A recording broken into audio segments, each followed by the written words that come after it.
name is Joe Diamo, and this is Presence Dialogues. And we're doing part two of the one we just started. The one we just did was around understanding what God's will is. And that led us right into the idea of design, that we all have a design. According to Annam, we all have, and it seems to be that we all have a very unique design. Like there's not 12 of them or 7 of them for all of humanity. It seems that we all have some kind of unique design, and that is sort of in flow with or as part of what God's will is. And we've gotten out of touch with it, or we never did get in touch with it to begin with, or we started off as babies being in touch with it, and then we got conditioned out of it. Therefore, we're going to start right there with design and how design, our personal design, fits into this whole discussion. Well, Joe, I think you just said it perfectly. There's almost nothing I can add to that. We just got out of phase by wanting to be like my dad, a bookseller, or wanting to leave what my dad's strength was and go lay bricks. That's not exactly a proof that that wouldn't be exactly what we are to be seeing to. Nonetheless, our design is something like a seed. It unfolds in us. It makes us need the proper soil, the proper situation, the environment. Mainly the environment, however, is not physical first. It's an environment of radiant interest in being the all we are to be. That's the environment. Accepting ourselves is one of the smaller keys. Really accepting that we're made the way we're made and we're fine. As long as we trust in whatever our own key way of demonstrating ourself is, and then we'll find the way to an opinion. Like one child who is not motivated by much might end up being called to understand moves like in a chess game, and then be able to come up with computer logic and suddenly create a brilliant empire of tech stuff, because the imagination could really be let loose for that. Our design comes about first. Let me remind us, patch back in. It comes about first as a seed. That seed doesn't get used easily because our environment is stilted, and it continues to be put down by other players who want to win or want to say, you can't do that, or why do you wear that silly cap? And we just start getting ornery little pecks on us when we try to pay attention to our own interests, even at school, right? They'll say, don't study horses, get your math book out and study math. Well, that's fine, but the teacher needs to say, and then study horses later. Be encouraged. So what's lacking, of course, is encouragement to look further than our nose. Our seed is in the divine, I'll put that in lower English. Our seed has a holism of pertinence. I often see it as part of keeping the entire village of humanity at work in each other's behalf and in the behest of the need of the whole. So you wouldn't only play piano for yourself. You go and you, in the noble fashion of supporting, You go and help others who have their elder years with them. That's what you're doing now. To acknowledge and feel the warmth that the music offers them again. Give them their mind back for a moment. When I was a The kid, design will always help the whole have a way to get along, even on Earth. It isn't always for Earth, though. Our design is for the upkeep of holiness. And it's an intricate bit to make ourselves available to. Sometimes when we want to know what God wants of us, we go too early to meditating and thinking God just wants us to go to a monastic order and love God for the rest of our days. That's not at all good any longer. What is gifted through me is what is tallied up for the moment's use. Our design comes into bringing God to earth, for instance, bringing the truth or bringing reality to where people see that Joe is just as important if his body dies as that baby, if it dies of a sudden breeze with toxins in it. That we're to understand fully that all are richly good when we believe in their design of good. That design of good can start to demonstrate itself. All right, now you were starting to say about your childhood. when I was young, I thought the best form of education would be, in my mind, have kids, kindergarten, wherever, whatever, whenever, be surrounded by all these things that represent different potentialities. Like a music section, but like in toys, art supplies, some kind of little very basic, scientific experiment or whatever. Surround people and watch where the kids gravitate. Instead of saying, you need to learn this and this and that, just watch where they gravitate. It seems like their design is going to lead them to what's interesting to them. And then you can start to educate them around that. And you can say, well, look, we also need to learn math because we live in a society that whatever. You need to learn to read and write. But educate around what that design is. Now, in my case, I was given almost full reign to do what I wanted to do. My father owned a gas station. And he might have wanted me to be a gas station, but he left me up to my own resources. And I think I naturally gravitated to what my design was. I wanted to be a priest, and then I wanted to be a dancer and a musician. And that's what I'm doing. And I was given sort of freedom to do that. So the environment could support our design. Is that not true? And allow us to do it. To be our design. It can. Some designs have to have the punishment of the environment to make us test what it would be like to ignore others and just come about, get out of that military lineup maybe and come about and go back the way we had left off earlier when people told us, don't go that way, come this way. It varies. Some need an easy lift up,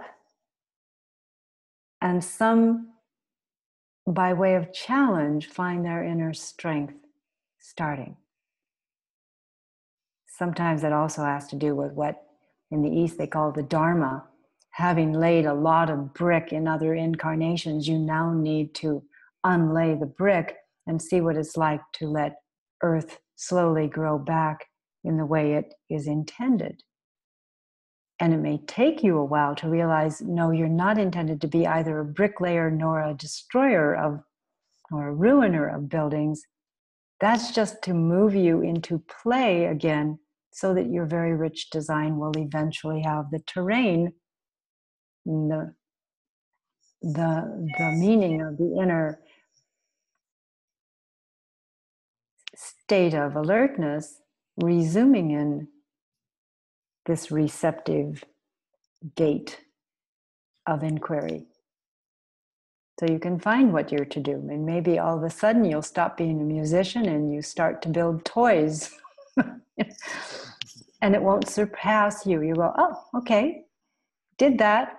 Now let's do this. Perhaps you're a maker of new understanding, and you'll make toys to tell people what the understanding is.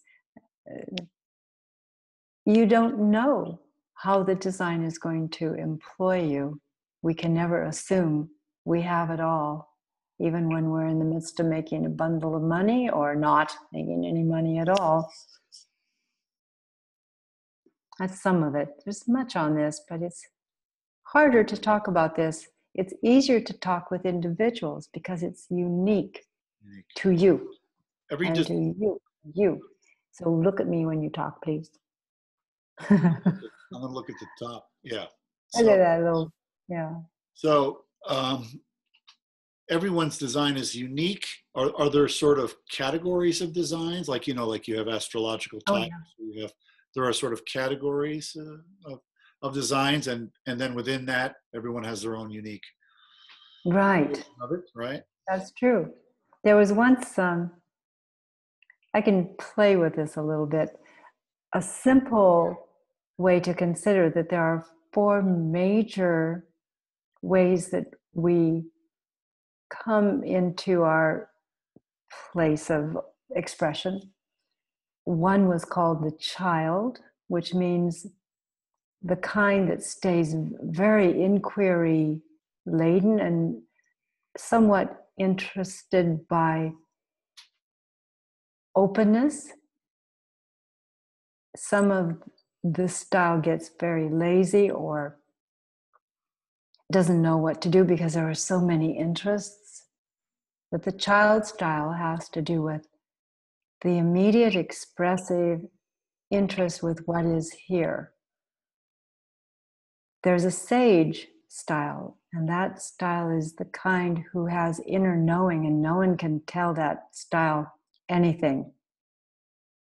That style will listen, but will say, that's right or that's not right, by checking into themselves. Then there's a style that was called the Magus, M-A-G-U-S, or of the Magi. It's a scientific almost quality or an organizational quality that finds out by repetition, by analysis, and then there's quite a bit under that one. One more I'm to say on it.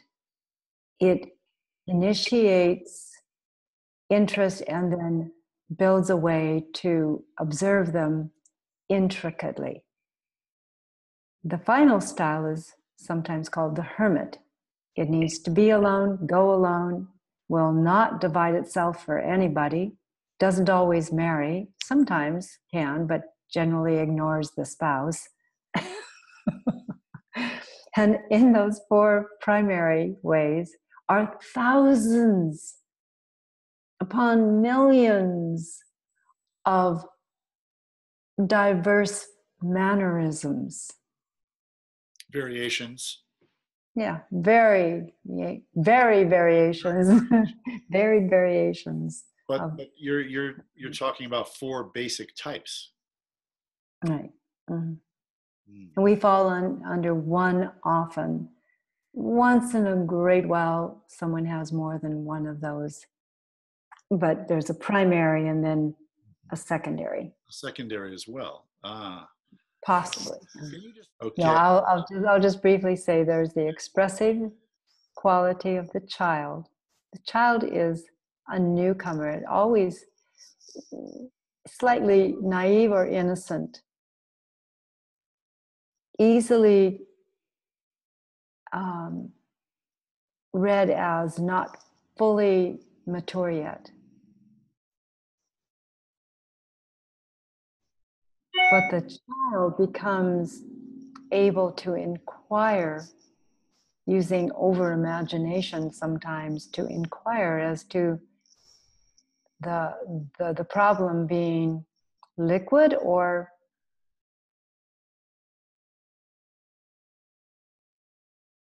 just too mental to work on easily.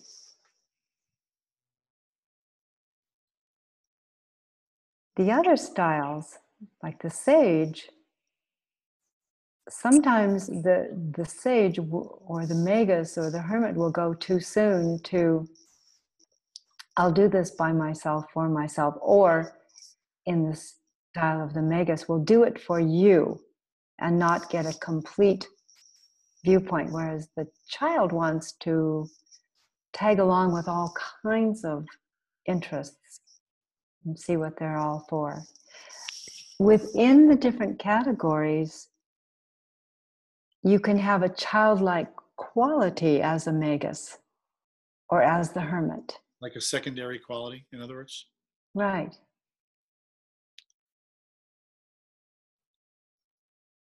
I think your style,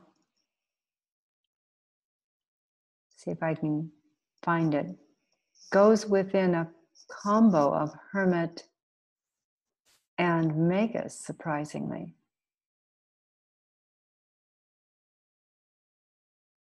I would have expected the child. Me too. But it said no. Hmm.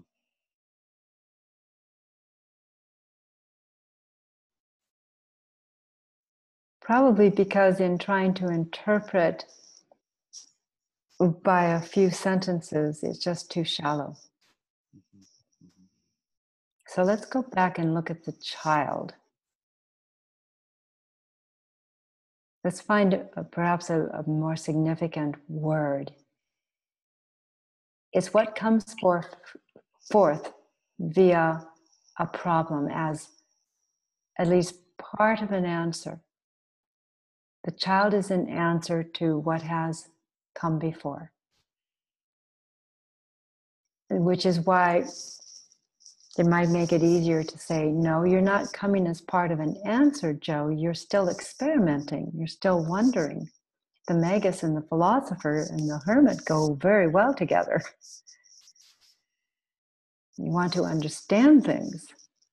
You want to explore the keys and see how to amuse yourself with what to do with those keys. And that's in the almost scientific realm of exploration. Those are those other two styles. Does that make sense now? Makes sense. Thank you. That's the first time I've ever heard that teaching from you. And I'm curious, is this stuff that you've gotten? I mean, Mm-hmm. for the four. Everything I say is what I've gotten. I don't believe anybody. I was the sage style, a know-it-all. I ran it through my own inner sight.